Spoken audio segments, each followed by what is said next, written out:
मेरी शादी को 20 साल हो गए थे। मेरे 2 बच्चे हैं, 16 साल का एक बेटा और 12 साल की एक बेटी। मैं अपने सास-ससुर और बच्चों के साथ अपने ससुराल में रहती थी और मेरे पति दूसरे शहर में नौकरी करते थे। वे हर महीने हमें खर्च के पैसे भेज देते थे और खुद 4-5 महीने में एक बार घर आया करते। मेरी शादी की 20वीं सालगिरह थी तो मेरे बच्चों ने अपने पापा को सरप्राइज देने के लिए मुझे जिद करके मेरे पति के पास अकेले भेज दिया। जब मैं अपने पति के फ्लैट में पहुंची तो शादी के 20 साल बाद अपने पति की सच्चाई जानकर मेरे होश उड़ गए।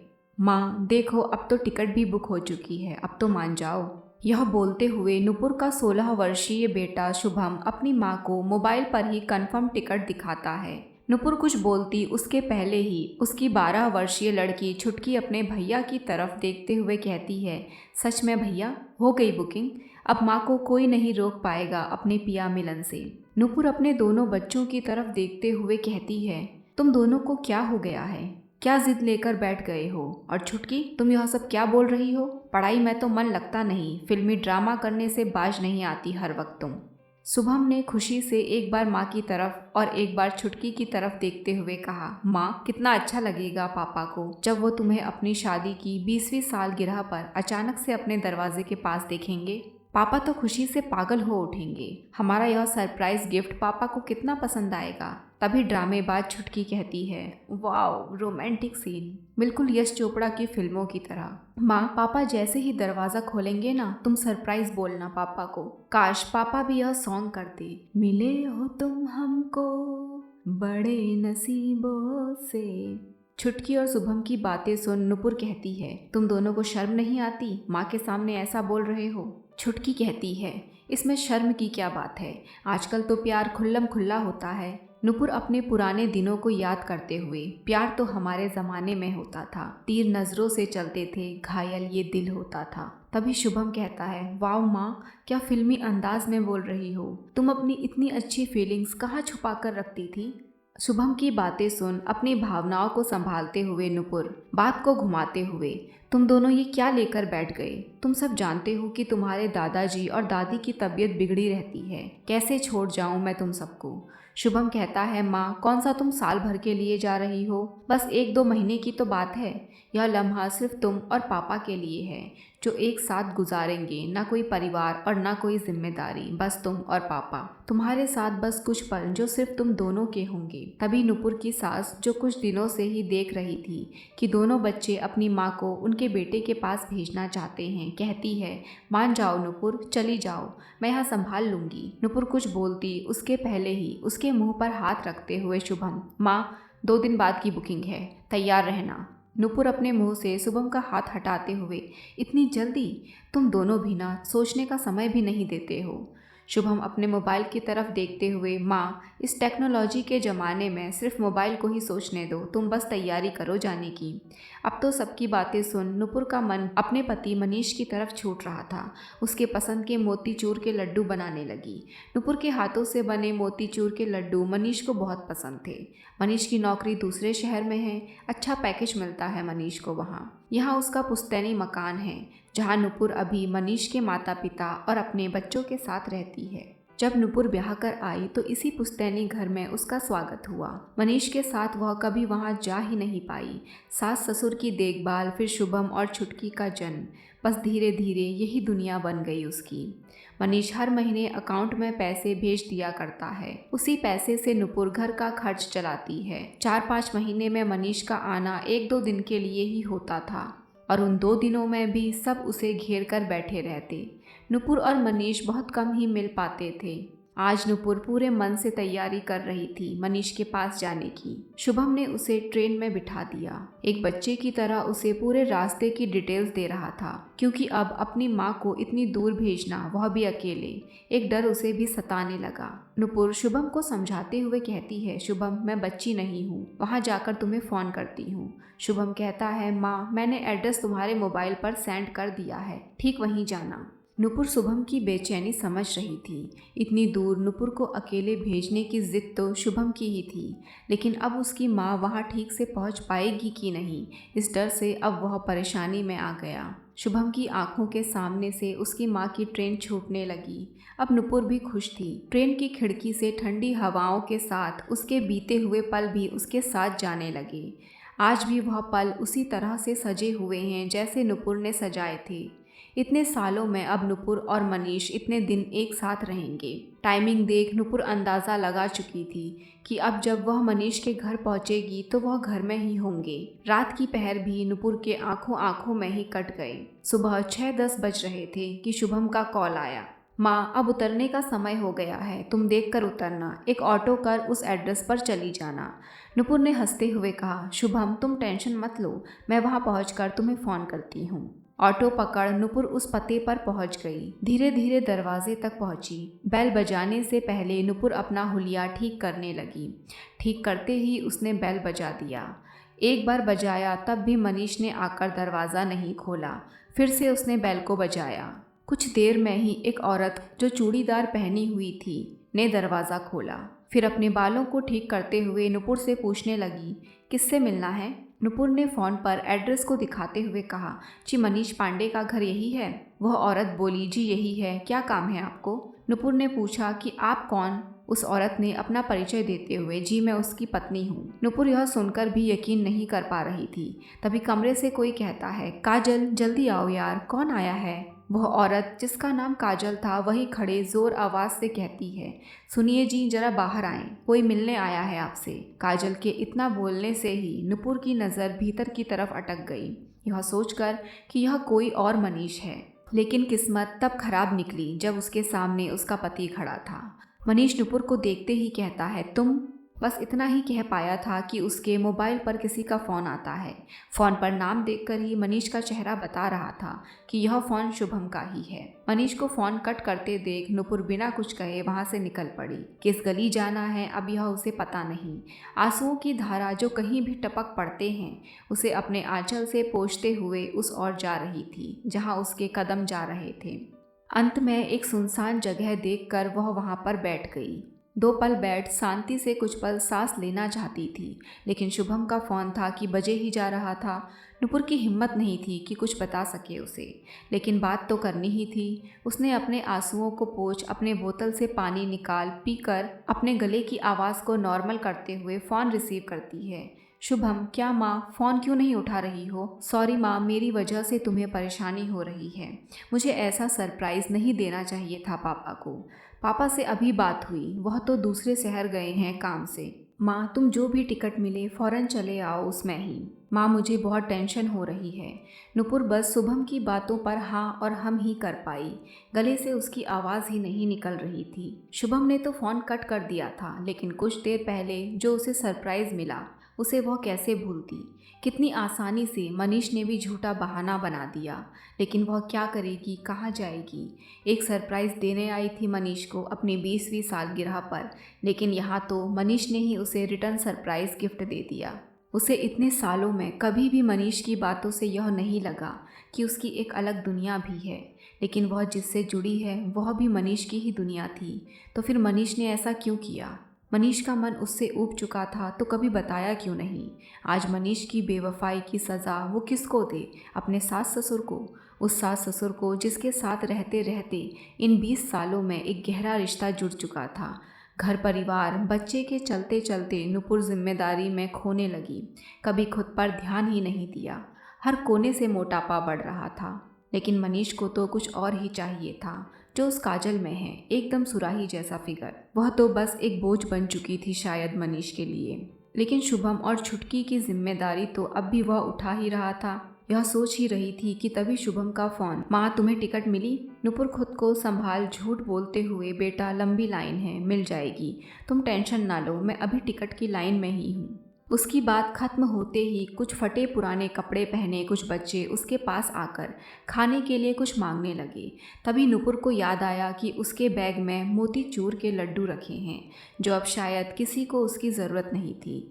उसने उन बच्चों को वह लड्डू दे स्टेशन की तरफ बढ़ने लगी। सफ़र के बाद घर पहुंचते ही दरवाजे पर ही शुभम अपनी माँ को गले लगाते हुए, थैंक गॉड माँ आ गई, तुम सही सलामत घर वापस आ गई। तभी मायूसी से छुटकी ने अनजाने में ही कहा, माँ पापा को सरप्राइज़ देने गई थी और खुद ही सरप्राइज़ हो गई। शुभम, मेरी ही गलती थी कि मैंने सरप्राइज की प्लानिंग कर दी। नुपुर अभी तक ठीक से घर के भीतर भी नहीं घुसी थी कि सबकी नज़रों से खुद को बचाने का भरसक प्रयास कर रही थी कि उसकी सास मेरा मुन्ना सारा दिन इस घर की जिम्मेदारी के लिए इधर उधर धक्के खाता फिरता है। सुकून से घर की 2 रोटी भी उसे नसीब नहीं। सबकी बातें और मनीष के प्रति सबका विश्वास देख अब नुपुर खुद के आंसू को रोक नहीं पा रही थी। सबके सामने तो संभाल लिया, लेकिन अब बर्दाश्त के बाहर था। सामान रख किसी से कुछ बोले बिना बाथरूम में घुस नल के पानी को छोड़ते हुए अपने आंसू को उसी पानी के साथ बहने दिया। सबकी नज़र से छुपकर नुपुर बाथरूम में नल के पानी से अपने मुंह पर पानी के छींटे डाले जा रही थी, लेकिन आंखों के आंसू को रोक नहीं पा रही थी। मनीष का इतना बड़ा धोखा उसे बर्दाश्त नहीं हो रहा था। वह भी चिल्लाना चाहती थी, मनीष से कुछ पूछना चाहती थी, लेकिन कुछ नहीं कर पाई। उल्टा घर लौट कर आ गई। उसके जीवन का 20 साल कोई मामूली नहीं होता। किसी के जीवन में इतना लंबा सफ़र। मनीष से दूर रहने के बावजूद नुपुर ने पूरी ईमानदारी से अपने जीवन का अमूल्य समय इस घर को दिया था। अपने प्यार से इस मकान को घर बनाया, एक एक ईंट में प्यार का एहसास जगाया। आज यह सब भी उसे सिर्फ दीवार ही नज़र आ रही थी, जिस दीवार में न जाने कितनी यादों को समेट कर सजाया था। एक सेकंड में उसे सब पराया लगने लगा। अपनी माँ को इतनी देर बाथरूम में घुसा देख शुभम बाहर से कहता है, माँ क्या कर रही हो इतनी देर, तुम ठीक तो हो ना? नुपुर की आवाज़ गले से बाहर नहीं आ पा रही थी। शुभम को बोलना तो चाहती थी कि ठीक हूँ, लेकिन आवाज़ निकले तब ना। कुछ देर बाद भी आवाज़ ना आने पर शुभम फिर से कहता है, माँ तुम ठीक हो? नुपुर दरवाज़ा खोलते ही थोड़ी गुस्साई सी कहती है, क्या बचपना है शुभम? थकावट महसूस कर रही थी, इसलिए सिर पर पानी दे रही थी। चैन से सांस भी नहीं लेने देते। लेकिन शुभम को अपनी माँ की बात पर कुछ खटका लगा। फिर खुद को समझाते हुए कि थकान तो हुई है माँ को, माँ के पास जाकर, माँ चलो मैं तुम्हें ब्लैक कॉफ़ी बनाकर पिलाता हूँ, तुम थोड़ी देर आराम कर लो। नुपुर ने भी मना नहीं किया। आज उसका भी मन और जिया दोनों ही जल रहा था। वो आंख मूंदे अपनी पलंग पर लेट गई, लेकिन मनीष और काजल का चेहरा देखते ही आंख खोल देती। कुछ देर में शुभम भी ब्लैक कॉफ़ी लेकर आ गया। अपनी माँ के पास बैठते हुए कहता है, यह लो माँ, यह कॉफ़ी पी लो, मेरी वजह से तुम्हें इतनी परेशानी उठानी पड़ी ना। शुभम को ब्लैक कॉफ़ी काफ़ी हद तक पसंद है। खुद भी जब बनाता है तो अपनी माँ को भी देता है। शुभम की बात सुनकर भी नुपुर ने चुप रहना ही बेहतर समझा। जानती थी कि उसके कुछ बोलने से पहले ही उसके आंसू उसका साथ ना देकर बाहर निकल आएंगे। माँ की थकान का सोच शुभम वहाँ से अपनी माँ को कमरे में अकेले आराम का बोलकर चला जाता है। आराम, और नुपुर को अब कैसे करती वह आराम। अब दिमाग पर जोर देते देते दिमाग फटने को तैयार था। अब नींद आंखों से कोसों दूर थी। शुभम तो समझदार था, लेकिन छुटकी वह तो माँ के पास आकर इधर उधर की बातें बताने लगी। नुपुर कुछ देर अकेले रहना चाहती थी, लेकिन बोल भी नहीं पा रही थी। उधर काजल का मुंह भी फुला हुआ था। मनीष ने कई बार उससे बात करनी चाहिए, लेकिन काजल ने उससे एक दूरी बना ली। वह समझ चुकी थी कि मनीष जब भी मुंह खोलेगा झूठ ही बोलेगा। 5 साल लिव इन रिलेशनशिप में रहने के बाद मंदिर में मनीष के साथ 2 वर्ष हुए उसे शादी को। इतनी आसानी से वह मनीष के झांसे में आ रही थी। उसकी एक एक बात पर वह आंखें मूंद भरोसा कर रही थी। सुबह वह औरत कौन थी यह पूछने पर बात को बहुत घुमाने के बाद अंत में मनीष को सच्चाई बतानी ही पड़ी। मनीष हर महीने घर में पैसे भेजते थे। यह बात तो काजल को पता थी, क्योंकि मनीष के मुताबिक उसके माँ बाप उसके एक रिश्तेदार के पास रहते थे। काजल ने कई बार कहा था कि उसे भी अपने माँ बाप से कभी मुझे भी मिलाओ, लेकिन मनीष कह देता कि तुम बंगाली हो, इसलिए तुम्हें मेरे माँ बाप पसंद नहीं करेंगे। काजल भी वही काम करती है जहाँ मनीष काम किया करता है। दोनों की मुलाकात प्यार में बदल गई। 5 साल एक साथ रहने के बाद 2 वर्ष ही हुए उन्हें शादी को। आज मनीष की हकीकत काजल के सामने थी, लेकिन काजल नुपुर की तरह कमज़ोर नहीं थी। बड़ी आसानी से मनीष को धमकी देते हुए अपने सामान के साथ वो घर छोड़ रही थी। आज की सुबह कितनों की जिंदगी से खेल गई। मनीष अपने सिर पर हाथ पकड़ बैठ गया। बहुत मनाने की कोशिश की उसने काजल को, लेकिन सब बेकार। एक सेकंड में सब बदल गया। इधर नुपुर सबकी नज़र से खुद को बचाने की कोशिश करती रही। 2 दिन बीतने को हुए लेकिन नुपुर की खामोशी एक ही तरह कायम रही। कोई अगर नोटिस किया तो वह शुभम था। जब भी शुभम अपनी माँ से पूछता तब ही नुपुर के अधर कांपते हुए कुछ बहाने बुनने शुरू कर देते। वह शुभम की नज़रों से दूर ही रहने का प्रयास करती। शुभम को बार बार यही लगने लगा कि यह उसकी वजह से ही हुआ है। उसकी माँ ने एक उम्मीद जगाई थी पापा से मिलने की, जो पूरी नहीं हो पाई। शायद इसीलिए माँ दुखी है। 3-4 दिन बीते ही थे कि मनीष ने इस घर में कदम रखा। मनीष के पाँव रखते ही उसकी माँ पिताजी दोनों के ही खुशी से आंख भर आई। छुटकी भी पापा पापा की रट लगाए मनीष के आगे पीछे घूमने लगी। माँ नुपुर से अपने बेटे की पसंद का कुछ बनाने को बोल लल्ला लल्ला कह उसके पास मंडराने लगी। बाबूजी ने शहर का हालचाल पूछा। कुछ देर बैठने के बाद उठकर अपने कमरे में चले गए। मनीष ने अपनी तिरछी निगाहों से कई बार नुपुर को देखना चाहा, लेकिन नुपुर को कोई फर्क नहीं पड़ रहा था। सबको व्यस्त देख मनीष नुपुर के पास भी गया, लेकिन नुपुर ने अपना रास्ता बदल दिया। आज उसने वही बनाया जो उसे और उसके बच्चों की पसंद थी। मनीष की माँ ने रात के व्यंजन को देख नुपुर को कुछ खरी खोटी भी सुनाई। इसमें से एक भी ऐसा कुछ नहीं है जो मनीष को पसंद है, लेकिन नुपुर ने कुछ नहीं कहा। वह जानती थी कि एक माँ के लिए इतने महीनों के बाद अपने बच्चे को देखने की खुशी क्या होती है, चाहे उसका बेटा उसके पास रहे या ना रहे। मनीष के माँ बाप की परवाह और जिम्मेदारी नुपुर ही उठाती है, फिर भी अपनी संतान तो अपनी ही होती है, इसीलिए उसने अपनी सास से कुछ नहीं कहा। शुभम आज अपनी माँ के बदले रवैये को देख रहा था। पापा के आने की खुशी में जिस माँ के हाथ थकते नहीं थे हजारों पकवान बनाने में, जैसे दिन रात निकल जाते थे। 2 दिन में ही जो माँ 6 महीने की कसर को पूरा करती थी, आज इतनी बदली बदली क्यों है? लेकिन शुभम ने अभी पूछना ज़रूरी नहीं समझा। वह जानता था कि उसकी माँ जो भी कर रही है कुछ तो उसके पीछे बड़ी बात होगी। बस अपनी माँ के चेहरे को देखता और अपने पापा के चेहरे से कुछ अवकलन करने की कोशिश करता कि कहीं दोनों के बीच कुछ हुआ तो नहीं। रात के खाने के बाद मनीष अब जानता था कि नुपुर इस कमरे में तो आएगी ही, तभी बात कर लूँगा। लेकिन नुपुर के मन मस्तिष्क में कुछ और चल रहा था। मनीष कमरे में नुपुर का वेट कर रहा था। छुटकी भी अपनी दादी के पास चली गई सोने। उसे दादी के पास ही सोना अच्छा लगता है।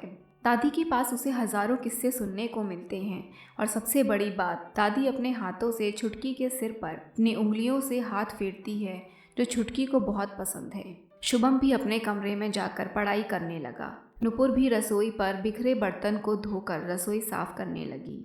सब काम निपटा कर नुपुर शुभम के कमरे में जाकर कहती है, आज यहीं सोना चाहती हूँ शुभम मैं। यह सुनकर शुभम ने अपनी माँ की तरफ देखकर कहा, क्यों माँ, क्या हुआ? पापा से कुछ अनबन हुई है क्या? इतने बोलने की देर थी कि नुपुर की आंख छल छल करने लगी। शुभम उसके पास आकर, माँ बताओ ना, कुछ बात तो है जो तुम हम सब से छुपा रही हो। क्या बात है माँ, बताओ ना। नुपुर ने अपने कांपते होठों को दबाकर आंसुओं को रोकने की कोशिश करते हुए कहा, शुभम मुझे सोने दे, लाइट ऑफ कर दे बेटा, सिर दर्द से परेशान। शुभम अपने माँ की दशा देख तो रहा था, लेकिन कुछ समझ नहीं पा रहा था। उसने माँ का कहना मान लाइट ऑफ तो कर दी, लेकिन नींद न नुपुर को थी, न शुभम को और न मनीष को। उधर उस कमरे पर घड़ी की सुइयां देखता तो कभी दरवाजे की तरफ देखने में ही मनीष लगा था। बहुत देर के बाद भी जब नुपुर नहीं आई तो मनीष उसे कमरे के बाहर खोजने लगा। कभी रसोई में देखता तो कभी बाथरूम की तरफ जाने लगा। उसकी माँ के कमरे में तो वो जाएगी नहीं, तो उसे अंदाज़ा हो गया कि नुपुर शुभम के कमरे में है। उसकी हिम्मत नहीं हुई कि वह नुपुर को बुलाए। शुभम के कमरे में नुपुर अपने आंचल को अपने मुंह से दबाए रखी थी कि कहीं उसकी सिसकियां शुभम न सुन ले।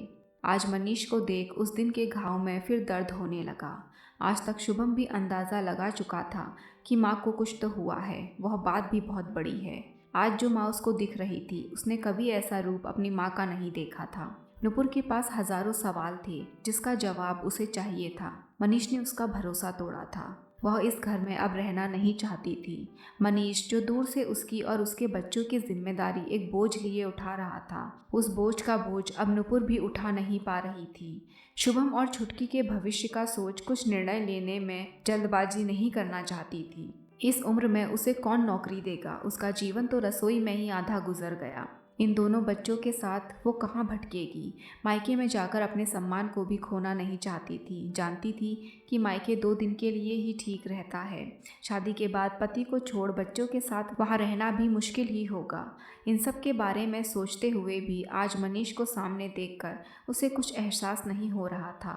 20 साल का साथ, 20 साल का प्यार, 20 सालों का एक दूसरे पर भरोसा, जैसे इन हाथों से सब रेत की तरह फिसलने लगा। हजारों सवाल थे नुपुर के मन में। इन सवाल का जवाब भी अब उसे ही खोजना था। माँ को करवटें बदलते देख शुभम को अंदाज़ा हो रहा था कि उसकी माँ की आंखों में नींद नहीं है। कुछ बात है जो माँ को परेशान कर रही है, लेकिन माँ अभी उसे बोलने के लिए तैयार नहीं है। जैसे तैसे रात गुजर गई। रोज की तरह आज भी नुपुर के दिन की शुरुआत रसोई से ही हुई। मनीष जानता था कि नुपुर घर में सबसे पहले उठती है। रात से इसी समय का वो वेट भी कर रहा था। मनीष नुपुर के पास जाकर कहता है, नुपुर नाराज़ हो मुझसे। लेकिन नुपुर के कान के दरवाजे भी बंद हो चुके थे। मनीष ने 2-3 बार उसे पुकारा, लेकिन नुपुर अपने नित्य कर्म के काम को करने में लगी रही। 2 दिन हो गए मनीष को आए, लेकिन नुपुर से उसकी एक बार भी बात नहीं हो पाई।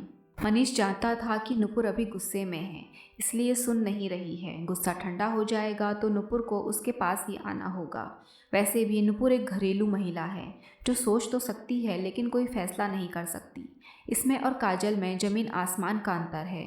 2 दिन के बाद मनीष तो चला गया, लेकिन ऑफिस में पहुंचकर आज उसे वहां का माहौल बिगड़ा दिखता है। उसे सब लोग बड़ी टेढ़ी नज़र से देख रहे थे।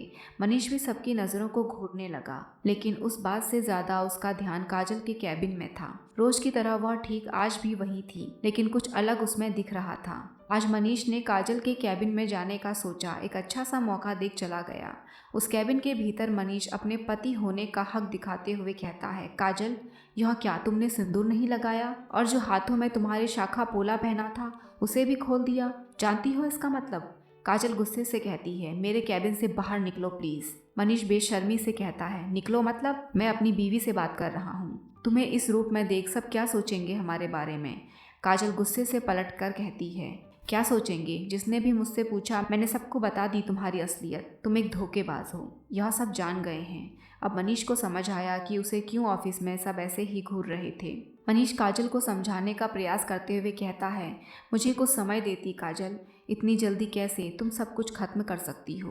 तुम्हारा पति अभी जिंदा है और तुमने यह सिंदूर मिटा दिया। काजल गुस्से से लाल होते हुए कहती है, मनीष, तुम्हारे होने या ना होने से मुझे अब कोई फर्क नहीं पड़ता। मैंने अनजाने में ही एक औरत के सिंदूर और उसके भरोसे को छीना है। मेरे दिल में अब तुम्हारे लिए कुछ नहीं है नफरत के सिवा।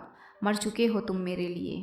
काजल के इतना कहने की देर थी कि मनीष ने उसे थप्पड़ मार अपनी हदें तोड़ दी।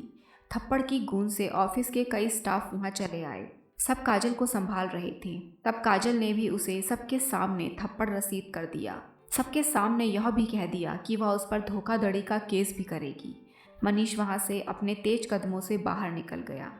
पापा के जाते ही रात को जब सब सोने चले गए तो शुभम अपनी बेचैनी के साथ नुपुर के पास जाता है।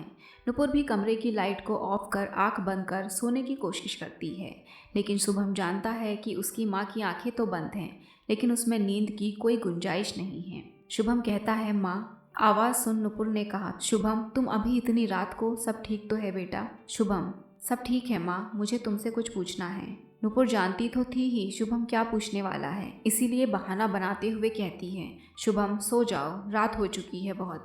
शुभम उदास होकर कहता है, माँ मैं जानता हूँ, ना तुम सो पाओगी और ना मैं। उससे अच्छा है बात कर लेते हैं। माँ देखो, हमें जब भी कोई सवाल परेशान करता है तो हम भी तो आपके पास ही आते हैं, फिर उस समस्या का हल ढूंढते हैं। मैं जानता हूँ कि तुम परेशान हो किसी बात से, उसे बताओ अब। शुभम के इतना बोलते ही नुपुर खुद को अब संभाल नहीं पा रही थी। आंखों से पानी झरझर कर बहने लगा। बोलना तो चाह रही थी, लेकिन जुबान अब उसका साथ नहीं दे रही थी। अपने हाथों से एक बार आंसू पोंछती है और उसकी जुबान बस तेरे पापा पर ही अटक गई। शुभम, हाँ माँ बताओ, पापा क्या? यह कहते ही शुभम की आंखें बस अपनी माँ की जुबान पर अटकी थीं, तो कभी उसे रोता हुआ देख रहा था। शुभम इतना तो समझ ही गया है कि यह बात बहुत बड़ी है और पापा से रिलेटेड है। अब उसके मन में भी अपने पापा के लिए कई प्रश्न घूमने लगे कि पापा ने आखिर किया क्या है जिससे माँ की हालत ऐसी हो गई है। कुछ देर में शुभम को पकड़कर नुपुर कहती है, सबको धोखा दिया है शुभम, तेरे पापा ने हम सबको धोखा दिया है। जो भी नुपुर ने देखा सब कुछ शुभम को बता दिया। आज सच शुभम के सामने था। उसे तो विश्वास ही नहीं हो रहा था कि उसके पापा ऐसा भी कर सकते हैं। नुपुर उसे बोलती हुई इतनी सिसकियां भर रही थी, लेकिन शुभम कुछ देर तक बिल्कुल शांत था। अचानक एक प्रश्न अपनी माँ के सामने रखते हुए शुभम कहता है, माँ तुम क्या चाहती हो वो बताओ। यह प्रश्न सुनकर नुपुर शुभम की तरफ देखते हुए कहती है, मैं समझी नहीं। शुभम कहता है, हाँ माँ तुम क्या चाहती हो? ऐसे रोककर पापा से बिना बात किए दिन काटना चाहती हो कि कुछ और सोचा है? शुभम के प्रश्न सुनकर नुपुर भी समझ नहीं पा रही थी कि आखिर सच में वह क्या चाहती है। लेकिन आज शुभम की बातें सुनकर अपनी बात रखते हुए नुपुर कहती है, शुभम मैं तेरे पापा के साथ नहीं रहना चाहती, लेकिन तेरे दादाजी और दादी जी से भी एक गहरा रिश्ता है। मैं उन्हें पूरी सच्चाई कैसे बताऊं? उन्हें छोड़ जाना भी तो आसान नहीं है। इन दोनों की बातें कोई था जो सुन रहा था। अपने बेटे की धोखेबाजी और बहू का उनके प्रति प्यार और विश्वास सब उनकी आंखों के सामने था। आज भी वह रोते हुए कहती है, शुभम मुझे तो कुछ भी नहीं आता जिससे मैं तुम सबकी जिम्मेदारी उठा सकूं। मैं क्या कर सकती हूँ? शुभम के पास अभी इसका जवाब नहीं था। कुछ बातें कुछ फैसलों के साथ अधूरी रह गई दोनों के बीच। रोज की तरह नुपुर सुबह अपने कामों में व्यस्त थी। अब नींद गायब थी तो शुभम की, क्योंकि वह अपनी माँ को उनके आत्मविश्वास और आत्मसम्मान की लड़ाई में उनका साथ देना चाहता था। लेकिन उसकी उम्र ही इतनी छोटी थी कि वह कुछ नहीं कर सकता था। काजल के रवैये को देख नुपुर का भरोसा जीतने की कोशिश करने फिर से मनीष ने घर आने का सोचा। काजल ने एक झटके में ही अपनी जिंदगी से उसका वजूद खत्म कर दिया। उसको नुपुर पर पूरा भरोसा था कि वह काजल की तरह नहीं है, बहुत सोच विचार कर फैसले लेती है।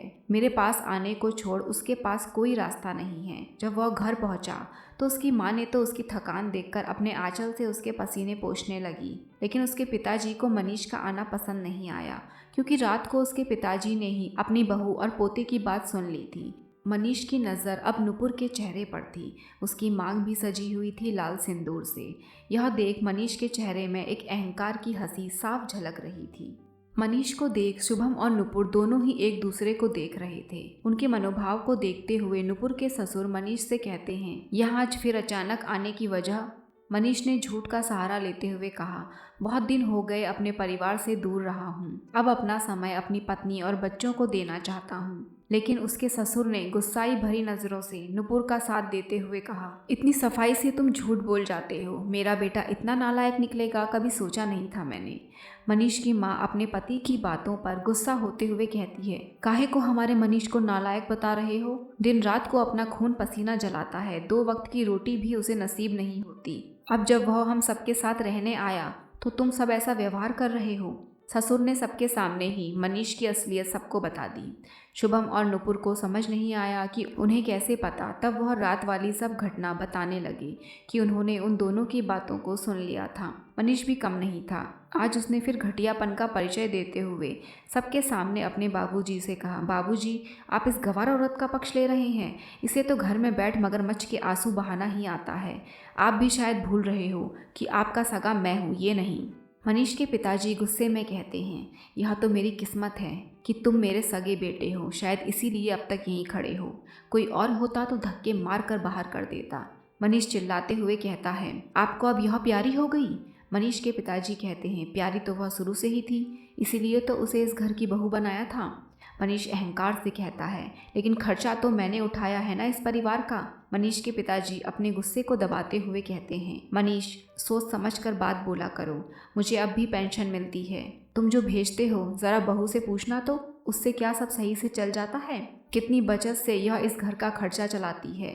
अपनी माँ की तरफ देखते हुए मनीष कहता है, माँ देख रही हो पिताजी कैसे बात कर रहे हैं, इस औरत की तरफदारी कर रहे हैं। मनीष की बातें सुनकर नुपुर शुभम को छुटकी के साथ बाहर जाने को कहती है। शुभम के गर्म खून को नुपुर पहचानती थी। अपनी माँ के बारे में अपशब्द सुन उसका खून भी खौल उठेगा। कहीं शुभम और मनीष में ही बहस ना हो जाए, इसीलिए उसे बाहर जाने को कहा। अपनी माँ की बात सुनकर शुभम चला तो गया, लेकिन उसका खून सच में खौल रहा था। छुटकी जो अभी अपनी माँ पिताजी के इन पहलू से अनजान थी, कई प्रश्नों के साथ शुभम को परेशान कर रही थी। अपने बेटे का सुनकर माँ अपने पति की तरफ देखती है, तभी उनके पति उनकी तरफ देखते हुए कहते हैं, इसकी बात में आकर तुम उस इंसान के साथ गलत मत कर देना जिसने इस परिवार को अपने परिश्रम से सींचा है। तुम्हें आज तक एक गिलास पानी की जरूरत भी होती है तो तुम किसे आवाज़ देती हो, ये याद जरूर कर लेना। अपनी आंखों में फरेबी बेटे का पर्दा हटा सच का साथ देना।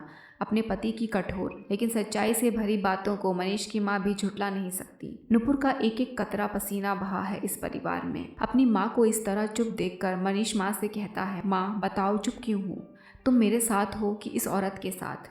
अभी मनीष की माँ मनीष के गाल पर थप्पड़ जड़ते हुए कहती है, मनीष क्या तब से यह औरत लगा रखा है? नुपुर नाम है उसका, ये भूल गए हो? तुम्हारे बच्चों की माँ है वो। मनीष तेजी से नुपुर का हाथ खींचते हुए उसे कमरे में ले गया। आज माँ ने तुम्हारी वजह से मुझ पर हाथ उठाया। तुम अपनी औकात मत भूलो, मेरे टुकड़ों पर पलती हो तुम। अगर मैंने यह पैसे देना बंद कर दिया ना, तब समझोगे, यह अकड़ सब निकल जाएगी तुम्हारी।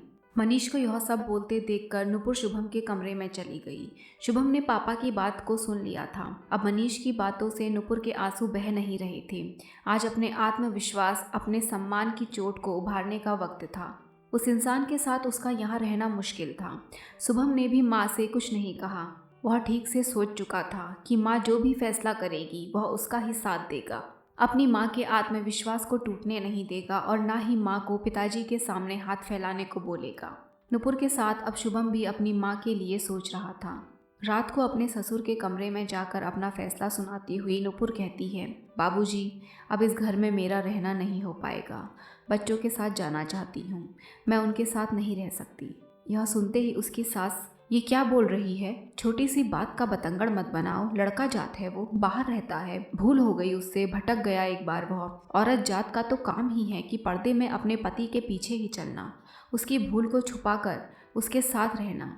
तो नुपुर बाबूजी की तरफ देखकर कम लफ्जों में पूरी बात कहती है, बाबूजी शायद मेरा जाना ही बेहतर होगा। यह कहकर बात को आगे ना बढ़ाते हुए नुपुर चली जाती है, लेकिन नींद किसी की आंख में भी नहीं थी। सुबह उठी तो दरवाज़ा खुला था, शायद मनीष जा चुका था। मनीष के जाने के बाद उसके ससुर ने नुपुर को जाने नहीं दिया। बुढ़ापे में अपने पोते पोती से उन्हें दूर न करने को कहा। नुपुर रहने तो लगी, लेकिन अब उस घर को अपनाने में उसे दिक्कत आ रही थी। जिससे कभी एक गहरा रिश्ता कायम था, आज परायापन का एहसास हो रहा था। नुपुर के ससुर की नुपुर का उदास चेहरा देख तबीयत खराब रहने लगी। वह जानते थे कि नुपुर का यूं अचानक निकलना उसके और उसके बच्चों को काफ़ी भारी पड़ेगा।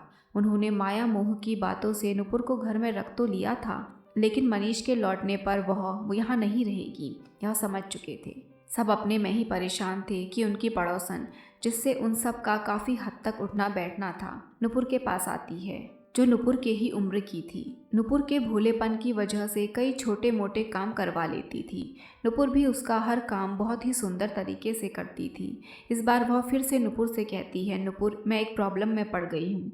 मनीष की करतूत के बारे में अभी तक बाहर वालों को नहीं बताया था। उसके सामने भी हिम्मत बांधी नुपुर कहती है, अब किस प्रॉब्लम में फंस गई मेरी बहन? पड़ोसन कहती है, मेरी बेटी का जन्मदिन है कल, तुम्हें तो पता ही है। इस बार तुम ही खाना बना दो प्लीज़, क्योंकि जो खाना बनाने आती है वह इस शहर में नहीं है और इतनी जल्दी कोई मिल नहीं रही है। तुम तो जानती हो कि मैं इतना कुछ नहीं संभाल सकती। 50 लोगों का खाना बनाना मुझसे नहीं होगा। मेरे हाथ का खाना तुम्हारे भैया को ही पसंद नहीं आता तो उन सबको क्या खाक पसंद आएगा? अगर तुम बना दो तो फिर नुपुर कहती है, ठीक है कोई बात नहीं, लेकिन मैं तुम्हारे घर में नहीं अपने घर में ही बनाऊंगी, तुम ले जाना। वह पड़ोसन भी बहुत खुश होकर चली जाती है। जब पड़ोसन चली गई तब नुपुर के मन में अब एक नए विचार ने जन्म लिया। उन विचारों के साथ शुभम के पास जाकर शुभम को पड़ोसन वाली सब बात बताई और यह भी कहा, अगर वह होम डिलीवरी का बिजनेस चला ले तो कुछ पैसा आ जाएगा। शुभम, जो आज मोबाइल की टेक्नोलॉजी को जानता था, अपनी माँ की बात सुन अचानक से उसके दिमाग में एक आइडिया आ गया। अब उसका ध्यान अपनी माँ की बातों पर नहीं था, वह कुछ अलग ही तैयारी करने लगा।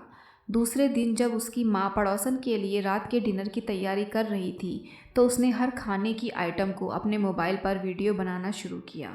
नुपुर अभी अनजान थी कि शुभम के दिमाग में क्या चल रहा है। उसने बार बार पूछा कि उसे आज अचानक वीडियो की क्या सूझी, लेकिन शुभम ने बस यही कहा कि उसका मन हो रहा है आज वीडियो बनाने का। नुपुर जानती थी कि शुभम मोबाइल में ही पड़े रहता है, इसीलिए उसने इस बात पर ध्यान नहीं दिया। सब नुपुर के हाथ के खाने की तारीफ कर रहे थे।